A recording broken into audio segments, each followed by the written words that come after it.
about annotated bibliographies, demonstrating feasibility, and addresses of acceptability. There's not a lot of solo work today. Just you want to read the article from Manspreading to Mansplaining in your new Harbrice guide on pages 444 to 447. And then you're going to read the Penn Statements essay, Eco-Friendliness, Styrofoam, or Bagasse by Karen Moreau on page 55. And then you'll respond to the questions at the end of the essay. They're posted on Canvas as well in a document. And then also remember that the link to Penn Statements is on our Canvas page under the General Information module. And then I've also added the link to today's module as well. There's also a worksheet for generating annotations for your annotated bibliography, but that's more like optional if you want to use it to help you make your annotated bibliography. It's not for handing in, it's for if you want to do it to help you. Just a reminder, your proposal is due by midnight tomorrow, Wednesday, April 8th. Let's jump in. Why make an annotated bibliography? What's useful about them? First of all, it's useful to have all your sources in one place. Beyond that, annotated bibliographies help you to understand and recall a source's major arguments or useful information without having to go back and reread everything in the original source. So putting all your sources in the same place also helps you consider them in relation to each other. So meaning like how these sources will come together in your essay, you can get a clearer picture of that if you put them all in the same place. Basically, it allows you to take the information that's useful from each of your sources and put it all together in one easily referenced document. Annotations also require you to put the source's argument or information into your own words, and that can be useful in preventing patch writing or accidental plagiarism that might occur if you're writing directly, like have the source in front of you and are writing directly from that. In general, annotations can be broken down into two parts. So first, you want to briefly summarize the source in 1 to 2 sentences, and then in 1 to 2 more sentences, you want to assess the source's general usefulness and reliability, and then you want to reflect on how it's useful specifically to your project. So this source says this. This source is reliable and useful because it says it comes from this place or it relates to this thing. And then this source is useful to my project for this reason. There are a few options for organizing an annotated bibliography. The first is alphabetical order, which is the official MLA format. In alphabetical order, each source is treated on its own, and you end up with multiple possibilities in terms of how the sources could be placed together in the larger project. The next option is chronological order for organization. So this method allows you to place sources in relation to one another based on how the conversation about a topic has changed over time, right? So when you organize sources that are all about the same topic, chronologically, you are able to sort of chart the course of what people have said about that. The next option, or final third option for organization is by genre. So this method groups sources according to type. So like news sources, books, peer-reviewed articles would be like different categories. And this allows you to consider how one topic is treated differently in different venues. And it can help you consider which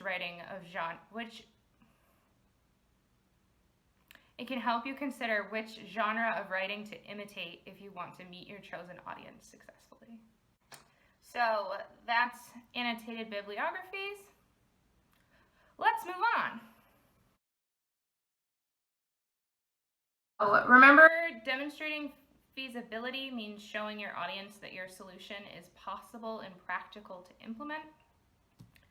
So there are a few questions you want to ask for determining or demonstrating feasibility.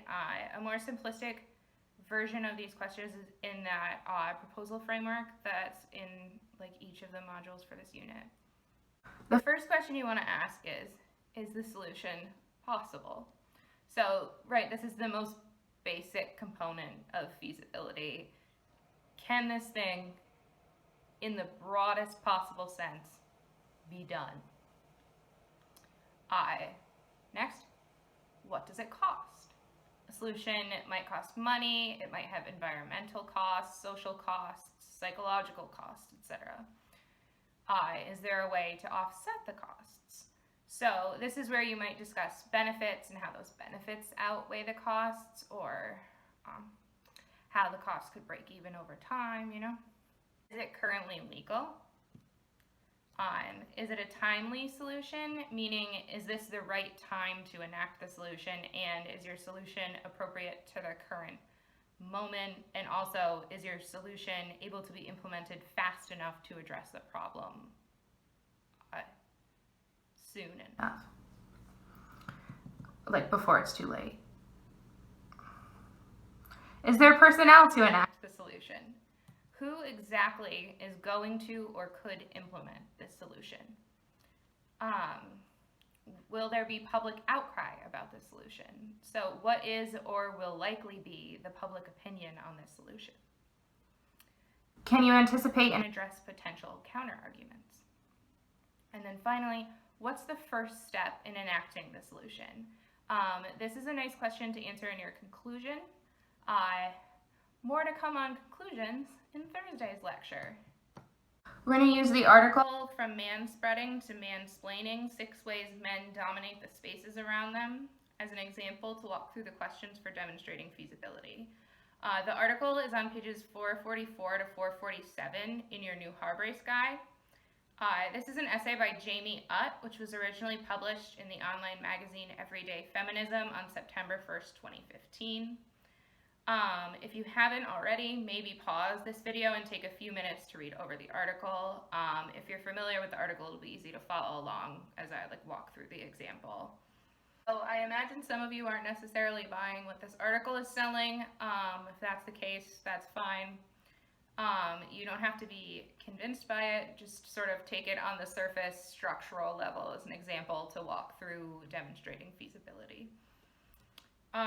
To start off, let's just quickly answer the questions for defining the problem as they appear in the article. What is the stated problem? So Utt starts off talking about manspreading, but the overarching problem he's seeking to solve is the general male dominance of a myriad of spaces. This article provides a good example of scope and scale in a proposal argument, by the way. He's not going to solve systemic sexism and toxic masculinity in one article, but he can provide small solutions to the smaller problems that stem from the entrenched systemic one. Who does the problem affect? So what are the immediate consequences of the problem, and for whom? Oh, did I not answer these? Who does the problem affect? Argues that the problem affects women, right, in a lot of ways, and then it also affects men in that they continue to participate in a sort of system of sexism that they might not know they're participating in. And then what will happen if the problem is not solved? In Utt's formulation, as long as men aren't saying anything or doing anything to stop other men and themselves from taking up these spaces, they'll continue to not only perpetuate but worsen the problem. Does the proposed solution address the problem? Utt's solution is for men to consider and reflect on the ways they take up and feel entitled to physical, intellectual, social, professional, political, and intimate spaces. Then to be conscious of that in modifying their behavior and in holding other men accountable for their behavior as well. Utt offers a solution that attempts to get to the root of the problem, right? The nominal problem is men taking up space. but there's an underlying root problem of which male dominance of various spaces is just a symptom or a manifestation. So in Utt's formulation, if men's privilege is the root of the problem, then it's up to men to enact solutions. So, yes, the proposed solution addresses the problem. Now that we've sketched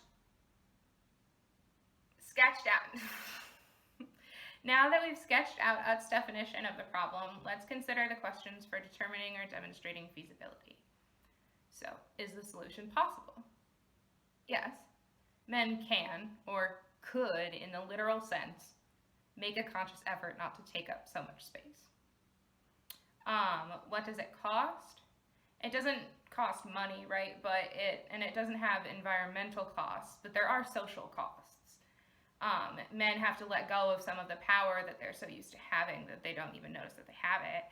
And it would alter social dynamics for men in a way that may feel unnatural or uncomfortable for them. And other men may not react well to being called out for their shitty behavior, right?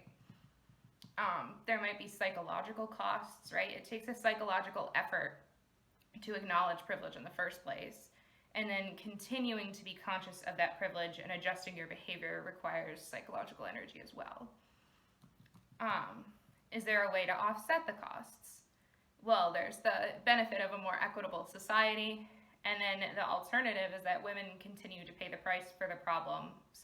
And over time, it will be easier and have less of a psychological or social cost, right? As it becomes the sort of new normal, or as you get used to calling people out or thinking about these things. Is it currently legal? It's always legal not to be shitty to women.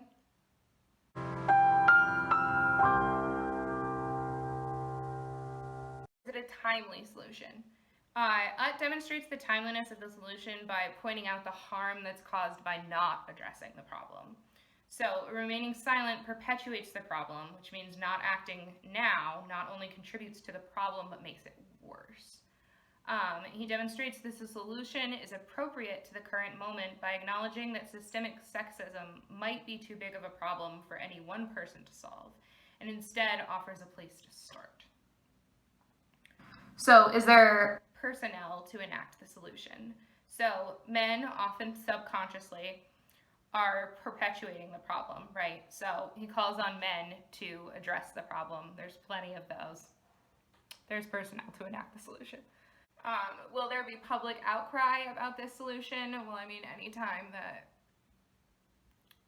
anyone asks men to reflect on their behavior, there's public outcry. But his answer to this question is wrapped up with his answer to the next question, which is, can you anticipate and address potential counter-arguments?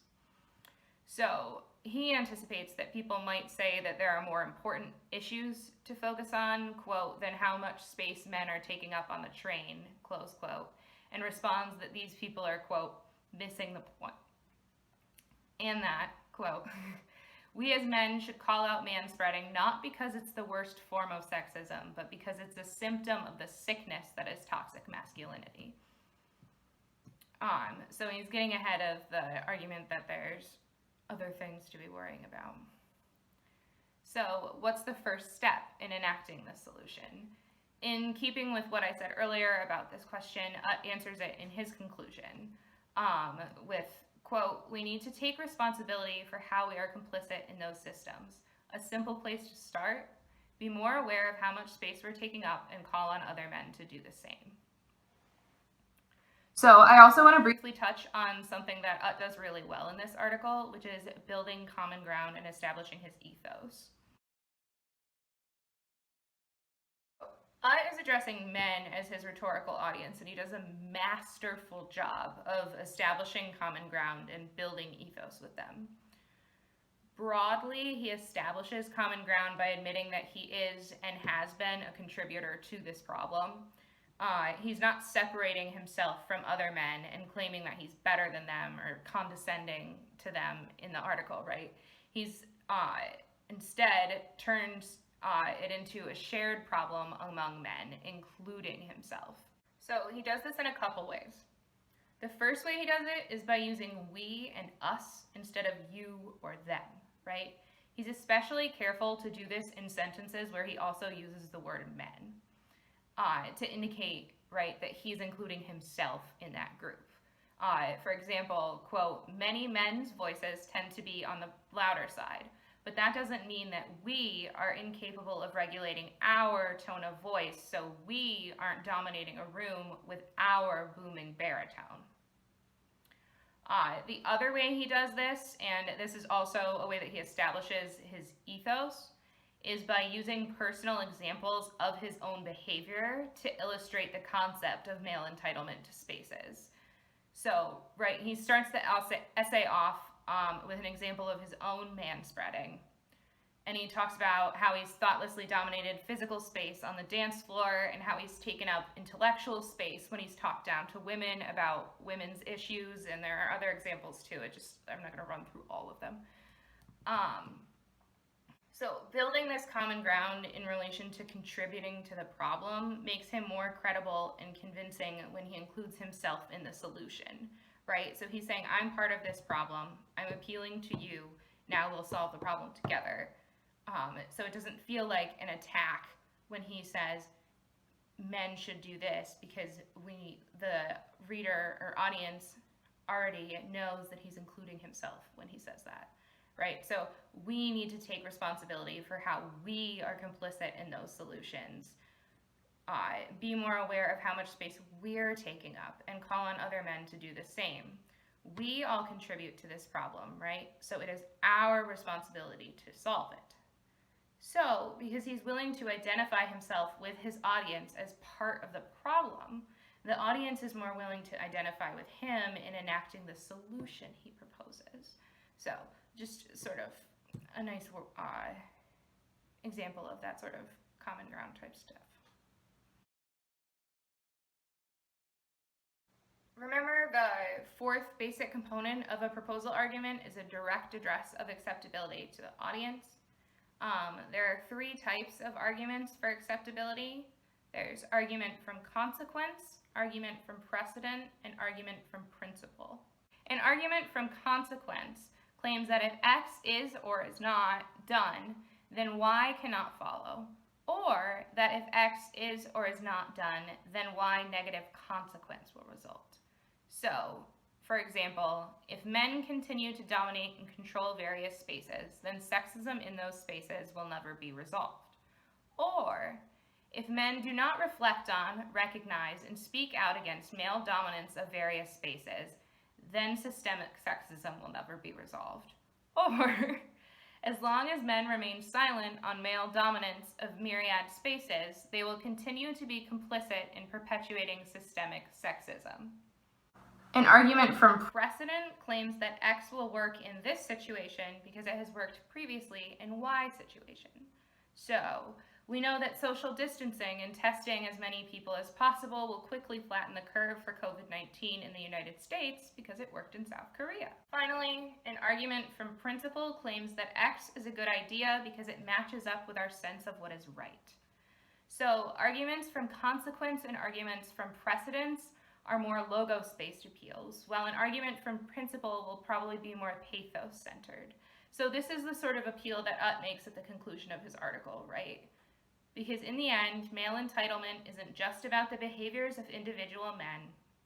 It's about systemic gender violence and control that shows up through the daily entitlement of men, and we need to take responsibility for how we are complicit in those systems. So this is an emotional and moral appeal to the audience, right? His proposed solution is acceptable because it aligns with a sense of moral responsibility that he's invoking. And he's saying, like, we need to take this action because it would be morally or ethically wrong not to do so. That's all for today's lecture. So remember, for today, you should read the article From Manspreading to Mansplaining in the New Harbrace Guide, pages 444 to 447. You want to read the Penn Statements essay, Eco-Friendliness, Styrofoam, or Bagasse. I do not know if I'm saying that last word right. Let me know. By Karen Moreau on page 55. Then respond to the questions at the end of the essay, and those are, remember, posted on Canvas too. And then also remember the link 2 Penn Statements Online is in the General Information module, and it's also in today's module. And then there's the worksheet for generating annotations that you can take or leave. And then just another reminder, again, that your topic proposals with the annotated bibliography are due by midnight on Wednesday. All right.